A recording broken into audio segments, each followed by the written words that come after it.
Oui, le projet Roxim, effectivement cette année c'est Evanescence, on l'a dévoilé, on le dévoile au Salon de l'Immobilier.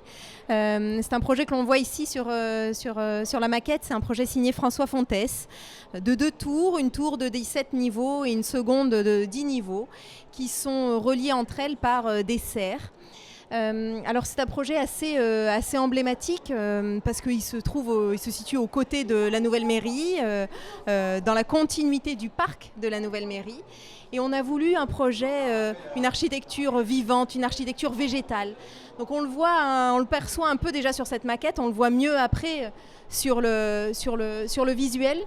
On a associé à l'équipe de François Fontès une paysagiste agronome, ingénieure agronome qui s'appelle Laura Gatti, qui a réalisé le célèbre Bosco Vertical à Milan.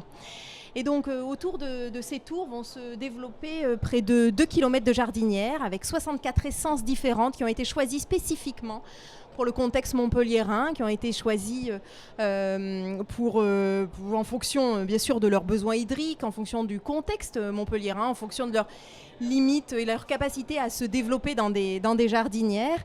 Et donc toute cette végétation va finalement sur les multiples balcons que l'on offre dans la résidence, va entretenir un microclimat.